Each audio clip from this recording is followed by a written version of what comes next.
আলামত সম্পর্কে আমাদের আলোচনা চলমান। আজকের এই জুমায় আমরা যে আলামতটি নিয়ে আলোচনা করব এটার নাম হলো যুহুরুল খাওয়ারিজ, খারিজি সম্প্রদায়ের আত্মপ্রকাশ, যা আমাদের আলোচনার ধারাবাহিকতায় 10 নম্বর আলোচনা। 10 নম্বর আলামত। আমরা 9 নম্বর আলামতের মধ্যে জেনেছিলাম সিফিনের যুদ্ধ সম্পর্কে, যার একদিকে ছিলেন সাইয়্যিদুনা আলী রাদিয়াল্লাহু তাআলা আনহু, অপর দিক দিয়ে ছিলেন মুআবিয়া রাদিয়াল্লাহু আনহু।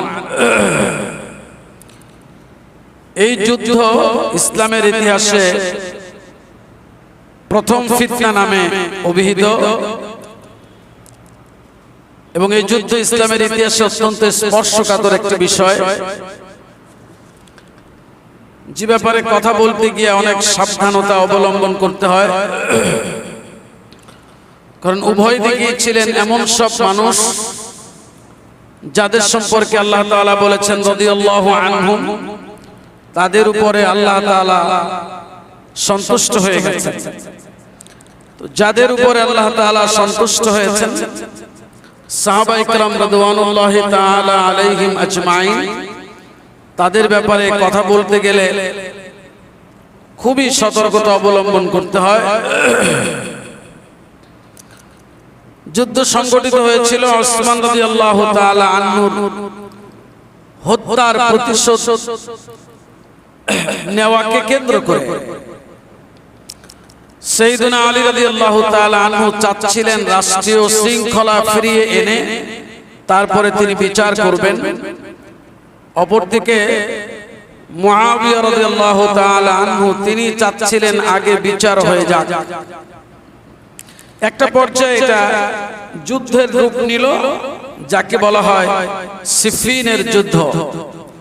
এই সিফিনের যুদ্ধ একদিকে সাইয়্যিদুনা আলী রাদিয়াল্লাহু আনহু এবং তার সঙ্গীরা, অপরদিকে ছিলেন মুআবিয়া রাদিয়াল্লাহু আনহু এবং তার সঙ্গীরা। যুদ্ধের একটা পর্যায়ে এসে যখন মূলত বিজয়ের পাল্লাটা সাইয়্যিদুনা আলী রাদিয়াল্লাহু তাআলা আনহুর দিকে ভারী ছিল, মুআবিয়া রাদিয়াল্লাহু তাআলা আনহুর পক্ষের একজন আমর ইবনুল আস রাদিয়াল্লাহু আনহু, তিনি বর্ষার আগায় কোরআনকে ধরে উভয় পক্ষ থেকে একটা সালিশ মীমাংসার প্রস্তাব পেশ করলেন। এই সালিশ মীমাংসার প্রস্তাবে সাইয়্যিদুনা আলী রাদিয়াল্লাহু তাআলা আনহু রাজি হলেন, এই জন্য যাতে মুসলিমদের মধ্যে আরো বেশি রক্তপাত থেকে তাদেরকে বাঁচানো যায়। সালিশ মীমাংসার জন্য উভয় পক্ষ থেকে নির্ধারিত হলো লোক। সাইয়্যিদুনা আলী রাদিয়াল্লাহু তাআলা আনহুর পক্ষ থেকে নির্ধারিত হলেন আবু মুসা আল আশআরী, আর মুআবিয়া রাদিয়াল্লাহু তাআলা আনহুর পক্ষ থেকে নির্ধারিত হলেন আমর ইবনুল আস। সালিশ মীমাংসার যখন সিদ্ধান্ত হলো, ঠিক এই সময় একটা গ্রুপ মূল আলোচনা ঠিক এখানে। সালিশ মীমাংসার সিদ্ধান্ত যখন হয়ে গেল, তখন সাইয়্যিদুনা আলী রাদিয়াল্লাহু তাআলা আনহুর দল থেকে একদল লোক বেরিয়ে গেল এই কথা বলে যে ইনিল হুকমু ইল্লা লিল্লাহ, হুকুম বিধান আইন রায় শুধুমাত্র আল্লাহর, এটা কোনো মানুষের না। এই লোক যারা সাইয়্যিদুনা আলী থেকে বের হলেন, তারা সাইয়্যিদুনা আলী রাদিয়াল্লাহু তাআলা আনহু এবং অন্যদেরকে মুআবিয়া রাদিয়াল্লাহু তাআলা আনহুর পক্ষেরও যারা ছিলেন, তাদের সম্পর্কে তাদের বক্তব্য হলো তারা আল্লাহর কিতাব কোরআনকে বাদ দিয়ে মানুষকে বিচারক বানিয়েছে। আবার বলছি, তাদের অভিযোগ হলো তারা আল্লাহর কিতাবকে চূড়ান্ত বিচারক না বানিয়ে মানুষের বিচার ফয়সালার উপরে নির্ভর করলো। এই জন্য তারা এখান থেকে বেরিয়ে গেল যে না, এটা স্পষ্ট কুফরি, এখানে থাকা যায় না। কথা বুঝে আসছে? এই যে গ্রুপটা বেরিয়ে গেল, এই গ্রুপটাকে ইসলামের পরিভাষায় বলা হয় খারিজি। খারিজি সম্প্রদায়ের লোক। এই লোক যে বের হবে এটা রাসূল করিম সাল্লাল্লাহু আলাইহি ওয়াসাল্লাম বলে গিয়েছেন, এবং এটি কিয়ামতের আলামত সমূহের একটি। কথা পরিষ্কার কিনা? এই পর্যন্ত বুঝে আসছে কিনা? সম্মানিত ভাইয়েরা, দেখুন, সাইয়্যিদুনা আলী রাদিয়াল্লাহু তাআলা আনহু এবং মুআবিয়া রাদিয়াল্লাহু আনহু যুদ্ধের শেষ পর্যায়ে এই খারিজিরা বেরিয়ে গেল। রাসূল করিম সাল্লাল্লাহু আলাইহি ওয়াসাল্লাম বলেছেন, ইয়াখরুজু আখিরাজ জামানি কওমুন আহদাসুল আসনান সুফাহাউল আহলাম ইয়াকরাউনাল কুরআন لا يجاوز تراقيهم يقولون من قول خير البرية يمرقون من الدين كما يمرق السهم من الرمية। রাসূল করিম সাল্লাল্লাহু আলাইহি ওয়াসাল্লাম বলেছেন যে শেষ জামানায় একদল লোক বের হবে, অল্প বয়সী কিন্তু বুদ্ধি জ্ঞান কম। এই মানুষগুলি কোরআন পড়বে, লা ইউজাউযু তারাকিয়াহুম, কিন্তু কোরআন তাদের এই কণ্ঠনালীর নিচে নামবে না, এখানে থাকবে।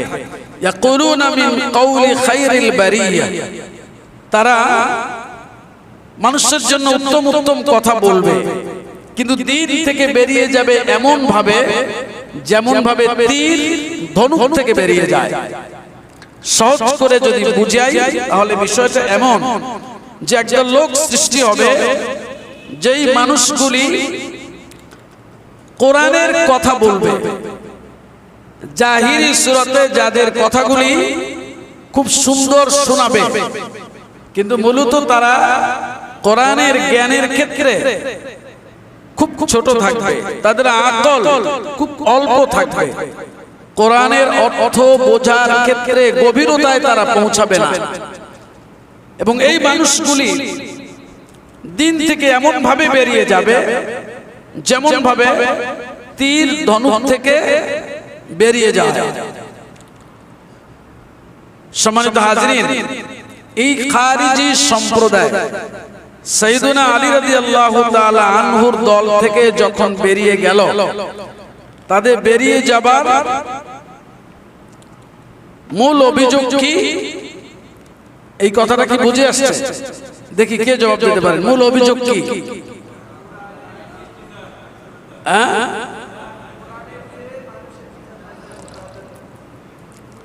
কোরআনের একটি আয়াত আছে সূরা ইউসুফ, ইনিল হুকমু ইল্লা লিল্লাহ, আইন চলবে, রায় চলবে, হুকুম চলবে কার? এই কথা আমরাও বলি না? ওনারা বললেন যে যখন সাইয়্যিদুনা আলী রাদিয়াল্লাহু তাআলা আনহু মুআবিয়া রাদিয়াল্লাহু তাআলা আনহুর পক্ষ থেকে সালিশ মীমাংসার প্রস্তাব পেশ করা হলো, সাইয়্যিদুনা আলী এটা মেনে নিলেন। এদের অভিযোগ, আপনি মানুষের বিচারকে মেনে নেওয়ার মধ্য দিয়ে আল্লাহর কিতাবকে আপনি অবজ্ঞা করলেন। আল্লাহর কিতাবই আমাদের ফয়সালা করবে, এই ফয়সালা আপনি মানুষের হাতে ছেড়ে দিয়েছেন। বুঝে আসছে? দেখুন, তাদের কথা কি শুনতে ভালো না? আইন চলবে কার? এই কথাটা সুন্দর না? বিধান চলবে কার? আল্লাহর। কথাটা সুন্দর না? সাইয়্যিদুনা আলী রাদিয়াল্লাহু তাআলা আনহু মসজিদে কুফায় বক্তব্য দিচ্ছিলেন তাদের ভুলগুলির ব্যাপারে। তখন এক কর্নার থেকে একজন দাঁড়িয়ে বলল, তাদেরই লা হুকমা ইল্লাল্লাহ, আল্লাহ লা হুকমা ইল্লা লিল্লাহ, আল্লাহ ছাড়া আর কারো রায় হুকুম মানা হবে না।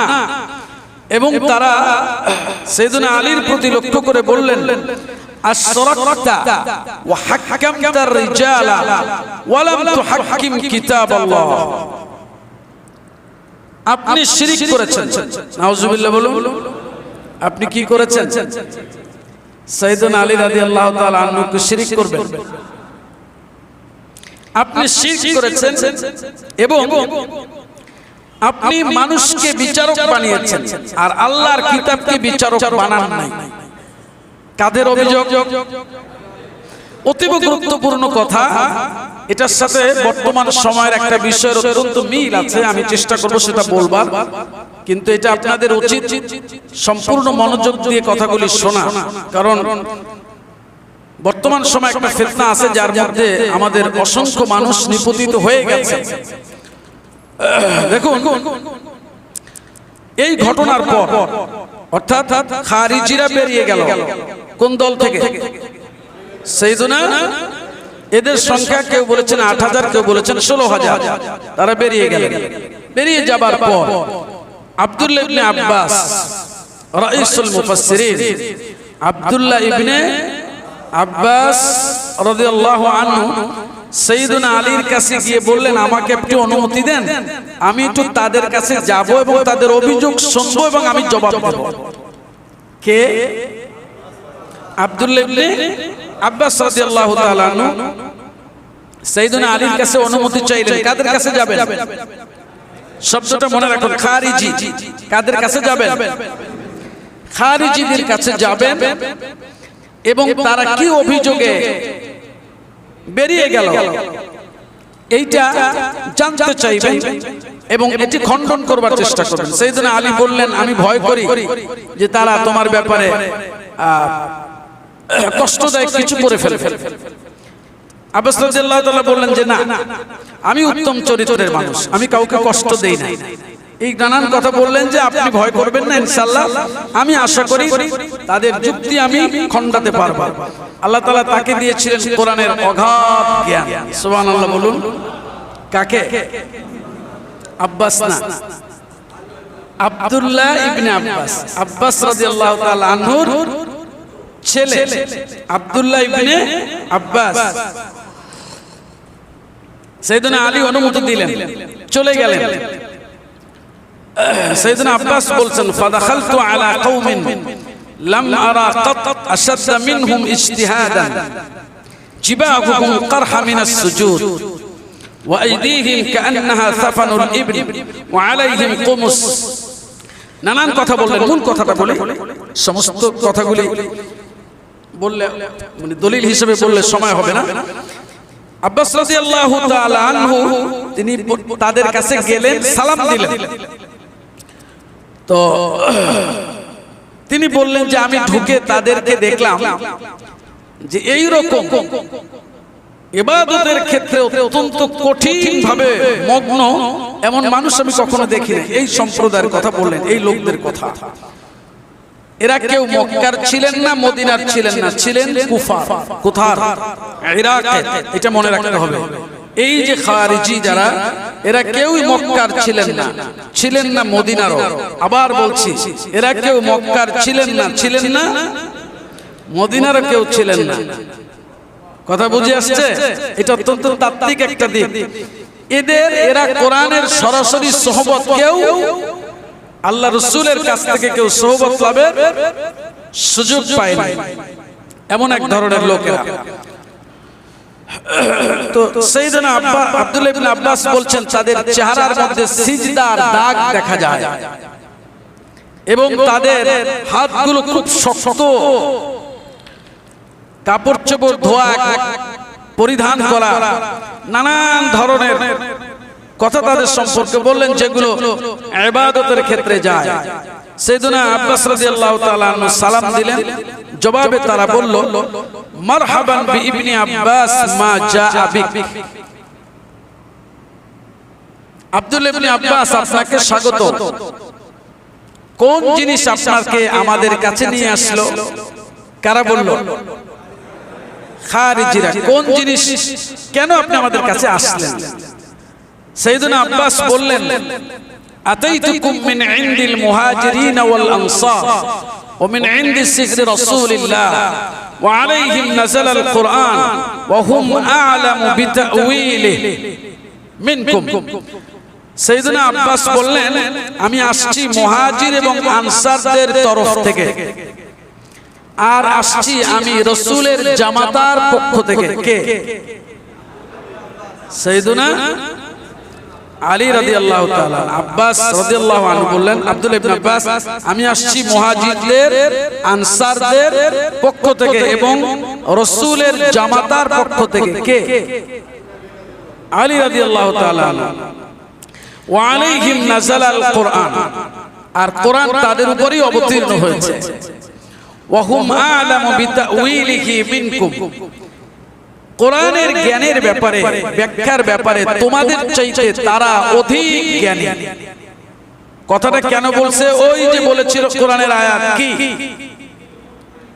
মাশাআল্লাহ, ইনিল হুকমু ইল্লা লিল্লাহ, ওইদিকে ইশারা করে বলেছেন যে কোরআন তো তাদের উপর অবতীর্ণ হয়েছে, আর কোরআনের ব্যাখ্যার ব্যাপারে তোমাদের চাইতে তারা ভালো জানে। সঙ্গে সঙ্গে তাদের একটা গ্রুপ জবাব দিল, লা তাখাসামু কুরাইশান ফা ইন্নাল্লাহা ইয়াকুল বাল হুম কাওমুন খাসিমুন। তাদের একদল বলল, কুরাইশের ব্যাপারে তুমি বিতর্ক করো না, কুরাইশদের ব্যাপারে যুক্তি দিও না। কুরাইশের ব্যাপারে আল্লাহ তাআলা বলেছেন, বাল হুম কাওমুন খাসিমুন, এরা ঝগড়াটে সম্প্রদায়। কোরআনের দলিল দিল না? হ্যাঁ, আল্লাহ এটা বলছেন সূরা যুখরুফের মধ্যে, বাল হুম কাওমুন খাসিমুন, এরা খুব ঝগড়াটে।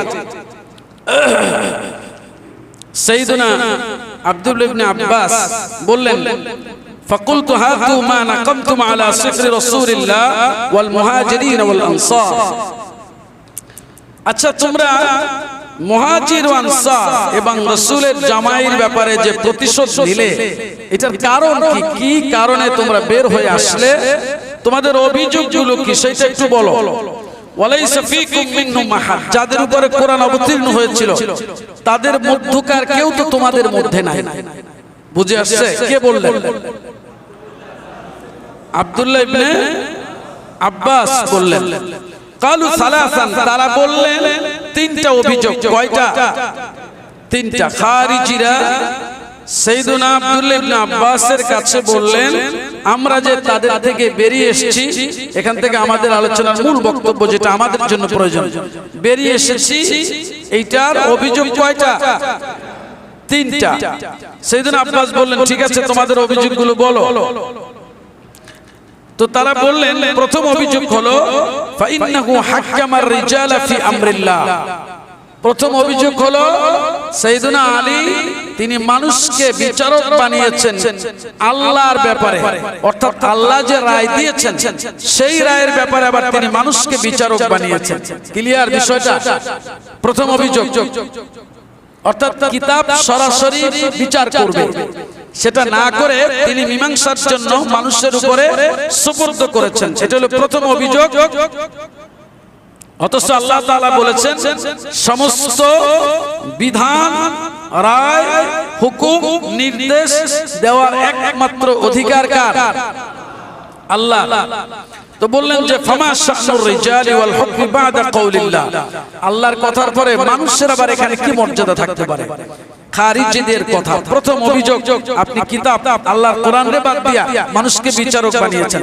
সাইয়েদুনা আব্বাস বললেন, এটা প্রথম অভিযোগ, বুঝলাম, এর পরেরটা বলো। দ্বিতীয়টা, তারা বলেছিল কয়টা? তিনটা। প্রথমটা, আল্লাহর কিতাব বাদ দিয়া মানুষকে বিচারক বানিয়েছেন। সাইয়েদুনা আব্বাস বললেন, ওয়া আম্মা সানিয়া, দ্বিতীয়টা কি বলো? তারা বলল যে তিনি যুদ্ধ করেছেন এবং আমাদের পক্ষ থেকে নিহত হয়েছে, ওয়ালাম ইয়াসবি ওয়ালাম ইয়াগনাম, কিন্তু ওই পক্ষের মুআবিয়া রাদিয়াল্লাহু তাআলা আনহুর পক্ষের তাদের কাউকে বন্দীও করেননি আর গনিমতের মালও নেন নাই। অভিযোগ, যুদ্ধ করলো উভয় পক্ষ থেকে নিহত হলো, তাহলে আমরা যুদ্ধ তো হকের পক্ষে করেছি। যদি হকের পক্ষে করে থাকি তাহলে যারা আমাদের বিপরীত ছিল তারা পরাজিত হলে আমরা তাদেরকে বন্দী করব না? বুঝে আসে নাই? গনিমতের মাল নিব না তো নিলাম না কেন? যুক্তি, ফাইন কানা মুমিন ফাইন কানু মুমিনিন ফালিমা হাল্লালানা কিতালাহুম ওয়া কাতলাহুম ওয়া লাম ইয়াহিল্লা লানা সাবিয়ুহুম। যদি তারা মুমিন হয়ে থাকে, যুক্তি দেখেন, যুক্তি খারিজিদের, যদি তারা মুমিন হয়ে থাকে, কারা? মুআবিয়া রাদিয়াল্লাহু তাআলা আনহু পক্ষে যারা ছিলেন, যদি তারা মুমিন হয়ে থাকে তাহলে তাদের সাথে যুদ্ধ আমাদের হালাল না, বৈধ না। আর যদি তারা মুমিন না হয়ে থাকে তাহলে পরে তাদের বন্দী কেন আমাদের জন্য হালাল হবে না? জাহিরি ভাবে কথাটা শক্ত না? সাইয়েদনা আব্বাস বললেন তৃতীয় নাম্বারটা বলো। তৃতীয় নাম্বারটা বললেন যে সাইয়েদনা আলী রাদিয়াল্লাহু তাআলা যখন মুআবিয়ার সাথে সন্ধি হচ্ছিল বিচার সালিশ মীমাংসার ব্যাপারে, তখন সেই সন্ধি চুক্তিতে উভয় পক্ষের যখন নাম লেখা হয় তখন সাইয়েদনা আলী রাদিয়াল্লাহু তাআলা আনহুর শুরুতে লেখা হয়েছিল আমিরুল মুমিনিন। তখন পর্যন্ত মুআবিয়া রাদিয়াল্লাহু তাআলা আনহু সাইয়েদনা আলী রাদিয়াল্লাহু তাআলা আনহুর হাতে বাইয়াত হন নাই। তাই তিনি বললেন এইটা এই মুহূর্তে আমি মানতে পারি না, আমি তো বাইয়াত হই নাই, সুতরাং শুধু আলী লিখতে হবে, আমিরুল মুমিনিন কথাটা লেখা যাবে না। তো সাইয়েদনা আলী রাদিয়াল্লাহু তাআলা আনহু তখন বলছেন ঠিক আছে, এটা মুছে দাও। তো এইটা ছিল তৃতীয় অভিযোগ যে তিনি কেমন করে আমিরুল মুমিনিন এই কথাটা মুছে দিতে পারলেন। ফাইন্নাহু ইল্লাম ইয়াকুন আমিরুল মুমিনিন ফাইন্নাহু লিআমিরিল কাফিরিন, যদি তিনি মুমিনদের আমির না হন তাহলে কি তিনি কাফিরদের আমির? নাউজুবিল্লাহ বলুন। কয়টা অভিযোগ? এক, আপনি মানুষকে বিচারক বানিয়েছেন কিতাবকে বাদ দিয়ে, কিতাব মানে কোরআন। দুই, আপনি তাদেরকে বন্দী করেন নাই, তাদের থেকে গনিমতের মাল গ্রহণ করেন নাই। আর তিন, নিজের নামের সূচনা থেকে আমিরুল মুমিনিনকে মুছে ফেলে দিয়েছেন। কথা কি বুঝে আসছে সবার? সাইয়েদনা আব্বাস বললেন ঠিক আছে শোনো, আম্মা কাউলুকুম হাক্কামার রিজাল। জিজ্ঞেস করলেন যে তোমাদের আর কোন অভিযোগ আছে? বললেন না, আমাদের আর কোন অভিযোগ নেই, তিনটা। সাইয়েদনা আব্বাস বললেন যদি তোমাদের যেই কথা যে আল্লাহর বিষয়ে মানুষকে বিচার সালিসি নিযুক্ত করা হয়েছে, আমি যদি এই ব্যাপারে আল্লাহর কিতাবে এমন কিছু তোমাদেরকে পড়ে শোনাই যেগুলো তোমাদের এই অভিযোগকে খণ্ডন করবে। আবার বলছি, তোমরা যে অভিযোগ করলে যে সাইয়েদনা আলী কিতাবকে বাদ দিয়ে মানুষকে বিচারক বানিয়েছেন, এই ব্যাপারে আমি যদি কোরআন থেকেই তোমাদেরকে এমন কিছু বলি যেটা তোমাদের এই যুক্তিকে, এই অভিযোগকে খণ্ডন করবে, তাহলে পরে আতারজিউন, তোমরা কি ফিরে আসবে? কালু নাআম, বলল হ্যাঁ আমরা ফিরে আসব। কে জিজ্ঞেস করলেন? আব্দুল্লাহ ইবনে আব্বাস। তিনি সূরা আনআমের 95 নং আয়াত এবং নিসার 35 নং দুটি আয়াত দিয়ে দলিল পেশ করলেন। তিনি বললেন শোনো, ফাইন্নাল্লাহা কাদ সায়্যারা মিন হুকমিহি ইলার রিজাল, খোদ আল্লাহ তাআলা বিচার মীমাংসাকে সরাসরি কোরআন থেকে সমাধান পেশের জন্য মানুষের কাছে ন্যস্ত করে দিয়েছেন।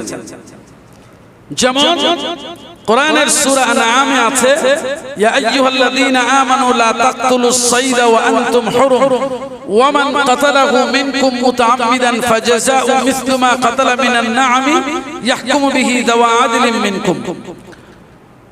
ইহরাম অবস্থায় আমরা যখন হজে যাই, ইহরাম অবস্থায় কোন প্রাণীকে শিকার করা নিষিদ্ধ, এই বিধান এই আয়াতের মধ্যে আছে। তো আল্লাহ তাআলা বলছেন যদি কেউ ইচ্ছে করে কোন প্রাণীকে সে শিকার করে, এটা একটা অপরাধ। এটা কি কার জন্য? ইহরাম অবস্থায় যে আছে এখন তার এই অপরাধের বিচার হবে, সে যা হত্যা করেছে অনুরূপ একটা জরিমানা দিতে হবে। এই জরিমানার ব্যাপারটি ফয়সালা করবে তোমাদের মধ্যকার জ্ঞানী দুজন লোক। বুঝে আসে নাই? ইহরাম অবস্থায় শিকার কি নিষিদ্ধ। যদি ইচ্ছা করে কেউ করে ফেলে তাহলে এটার জন্য জরিমানা হবে, এবং এই জরিমানার রায়টা দিবে কারা? আমাদের মধ্য থেকে বিজ্ঞ তারা দিবে। তাহলে বিচার কাজ কোরআনে বর্ণিত আইনকে বাস্তবে রূপদান করবে কে? বুঝে আসে নাই? রূপদান করবে কে? আরেকটা হলো সূরা নিসার 35 নং আয়াতে, স্বামী স্ত্রীর যদি ঝগড়া লাগে, মুসিবত হয়ে যায়, তখন আল্লাহ তাআলা বলেছেন ওয়া ইন খিফতুম শিকাকা বাইনিহিমা ফাবাতু হাকামান মিন আহলিহি ওয়া হাকামান মিন আহলিহা। যদি তোমরা তাদের উভয়ের মধ্যে আশঙ্কা করো ঝগড়া ফাসাদ মুসিবত বিচ্ছিন্ন হয়ে যাবে, এরকম একটা অবস্থা, তাহলে উভয় পরিবার থেকে, স্বামীর পরিবার থেকে একজন এবং স্ত্রীর পরিবার থেকে একজন, এই দুইজনকে তোমরা বিচারক বানাবে। আল্লাহর হুকুম। এই ইউরিদা ইসলাহান, যদি এই দুই বিচারক সব শুনে মনে করেন যে এরা তাদের জীবন চালাতে পারবে সামনে, তাহলে ইউফিকিল্লাহু বাইনাহুমা, আল্লাহ তাদেরকে তৌফিক দান করবেন। অর্থাৎ স্বামী স্ত্রীর এই ঝগড়ার মীমাংসার দায়িত্ব দেওয়া হয়েছে দুইজন ব্যক্তির কাছে। বুঝে থাকলে বলেন তো কে সে দুইজন ব্যক্তি? স্বামীর পক্ষ থেকে একজন। আচ্ছা, এখানে বিচারের ভার দেওয়া হলো কার উপরে? মানুষের উপরে। সাইয়েদনা আলী বললেন, তোমরা কি বিষয়টা বুঝতে পেরেছো? মানুষের আল্লাহর নামে কসম দিয়ে তিনি বললেন, এখন তোমরা বলো এই অবস্থার মধ্যে কোনটা উত্তম? তোমরা যা চিন্তা করছো তাই, না এই যে বক্তব্য দিলাম এইটা? তারা বলল বাল হাদিহি, বরং এইটাই শ্রেষ্ঠ। সুবহানাল্লাহ বলুন। সাইয়েদনা আলী বললেন খারাজতু মিন হাদি, তোমাদের প্রথম অভিযোগ থেকে আমরা বেরিয়ে গেলাম। এই কথা এই পর্যন্ত কি আপনাদের বুঝে আসছে? অভিযোগ ছিল কিতাবী বিচারক। কেন সাইয়েদনা আলী ছেড়ে দিলেন সালিশ মীমাংসার উপরে? সাইয়েদনা আব্বাস কোরআনের দলিল দিয়ে বুঝাই দিলেন যে তোমরা কোরআনের বক্তব্য বুঝতে পারো না। বুঝে আসছে? দ্বিতীয় অভিযোগ, কেন তিনি বন্দী করলেন না?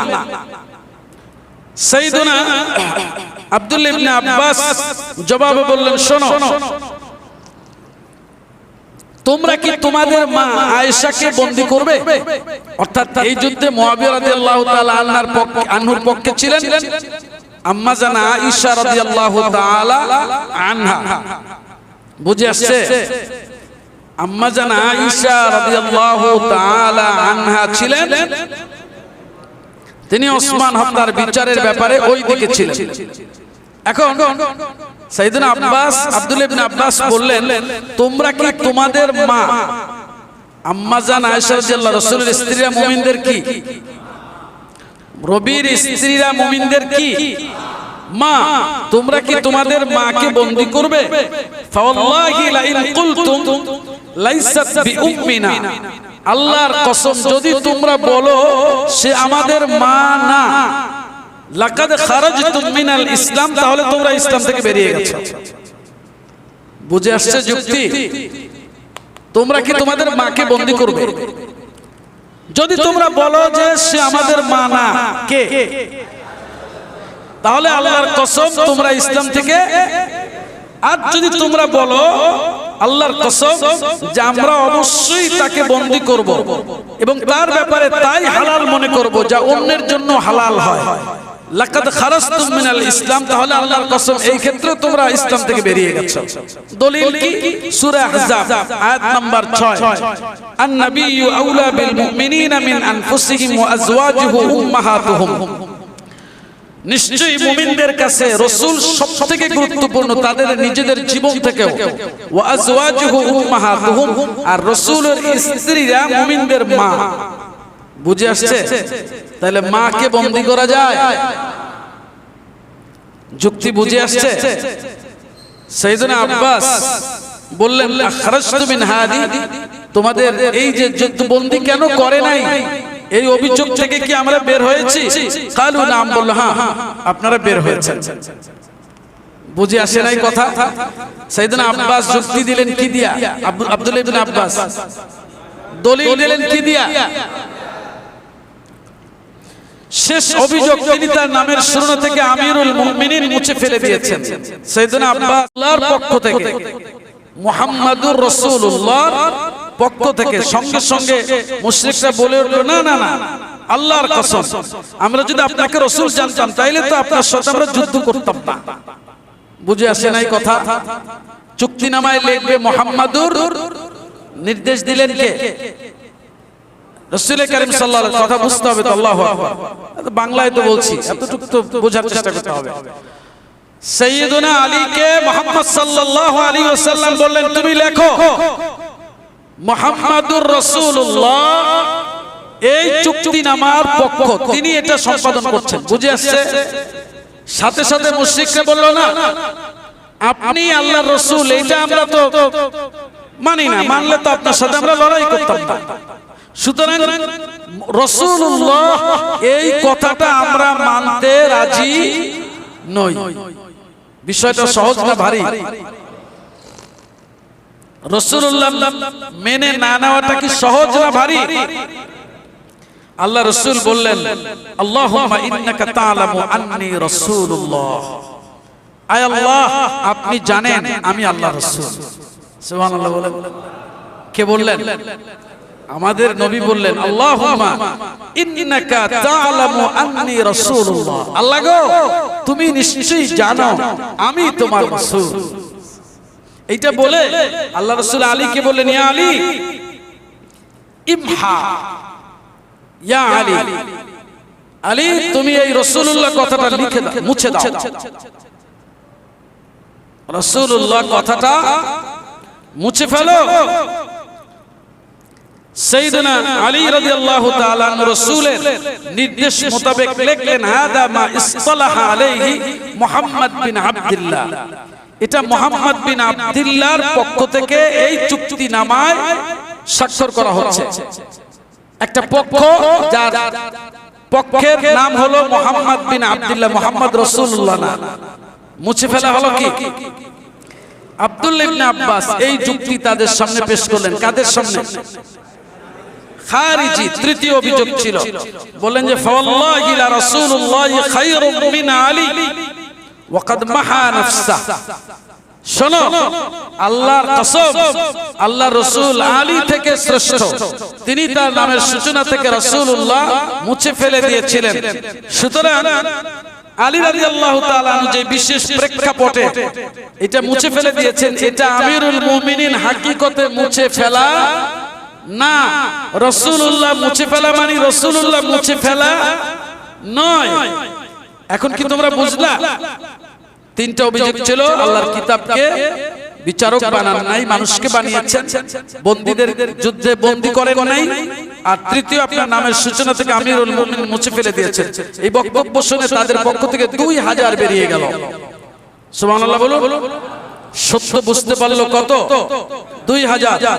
সম্মানিত হাজিরিন, এই পর্যন্তকার বক্তব্যের মূল কথা, খারিজি সম্প্রদায়ের আত্মপ্রকাশ কিয়ামতের আলামত। খারিজি সম্প্রদায় সাইয়েদনা আলী রাদিয়াল্লাহু তাআলা আনহুর দল থেকে বেরিয়ে গিয়েছিল এবং তাদের যুক্তি ছিল, অভিযোগ ছিল, আল্লাহর কিতাবের বাদ দিয়ে আপনি মানুষকে বিচার মীমাংসার জন্য নির্ধারণ করেছেন। এই রকম তিনটা এই অভিযোগগুলো খণ্ডন করেছেন সাইয়েদনা আব্বাস, আব্দুল্লাহ ইবনে আব্বাস রাদিয়াল্লাহু আনহু কোরআন দিয়ে। এই পর্যন্ত এখানে থাকুন। এটা আমাদের ধারাবাহিক আলোচনার এই অংশ শেষ। আমাদের জন্য অতীব গুরুত্বপূর্ণ কথা, বর্তমান সময়ে একদল লোক বেরিয়েছে যারা নিজেদেরকে আহলুল কোরআন নামে পরিচয় দেয়।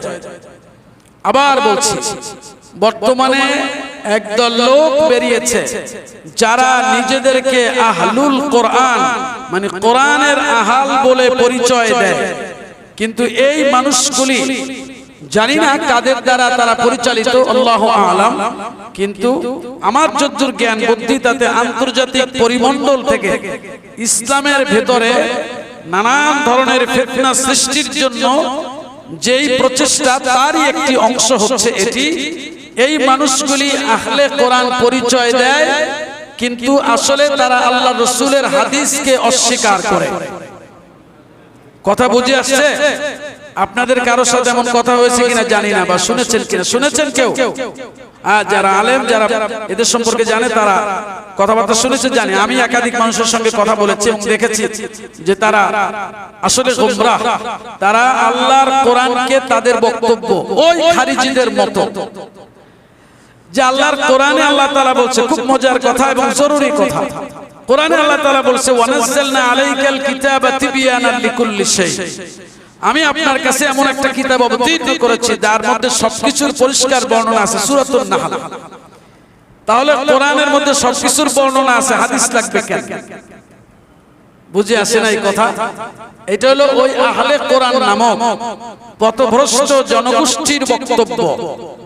তাদের বক্তব্য কোরআনই আমাদের জন্য সব, হাদিসের প্রয়োজন, এই হাদিসের প্রয়োজন নাই কথাটা মুখে না বললেও কার্যত তারা এটাই বিশ্বাস করে। কথা কি বুঝাইতে পারছি ভাইয়েরা? এবার ভয়ঙ্কর দিক কি দেখুন। আল্লাহ রাসূল আলাইহিস সালাতু ওয়াস সালাম বিদায় হজের ভাষণে বলেছিলেন, তারাকতু ফীকুম আমরাইন, আমি তোমাদের মধ্যে দুটো জিনিস রেখে যাচ্ছি। কয়টা? লাম তাদিল্লু মা তামাসসাকতুম বিহিমা, এই দুই জিনিসকে যতদিন তোমরা আঁকড়ে থাকবে ততদিন তোমরা পথভ্রষ্ট হবে। একটা হলো কিতাব আল্লাহ, এই যে আল্লাহর কিতাব, আর একটা হলো ওয়াসুন্নাতা রাসূলি, আর দ্বিতীয় হলো রাসূলের সুন্নাত।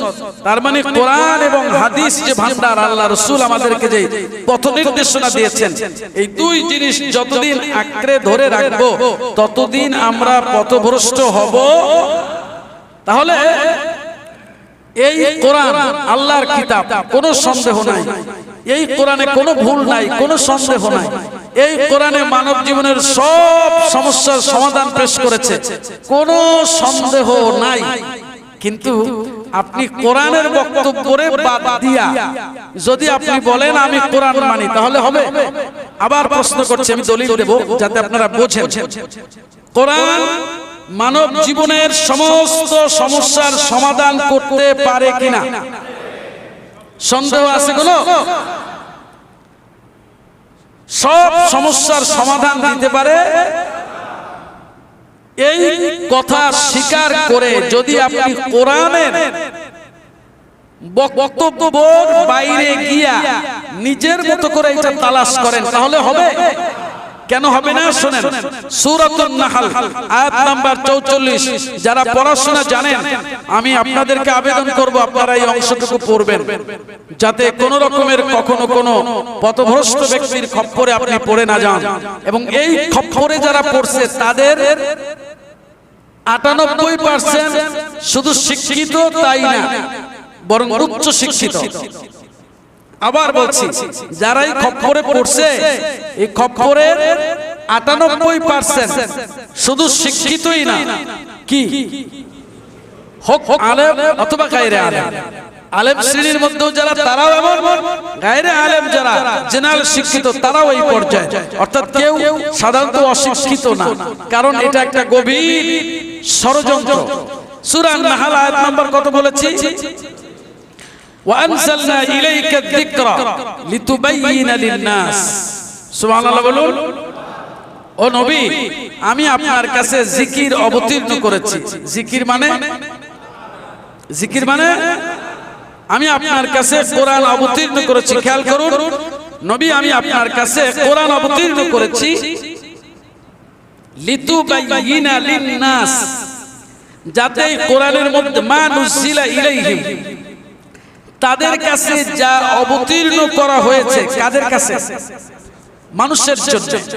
নবী, আমি আপনার কাছে কোরআন অবতীর্ণ করেছি মানুষের কাছে যা কিছু অবতীর্ণ করা হয়েছে, আইন ও কানুন, বিধিবিধান, লিতুবাইয়িনা লিন-নাস, যাতে এগুলো আপনি মানুষের জন্য পরিষ্কার করে দেন।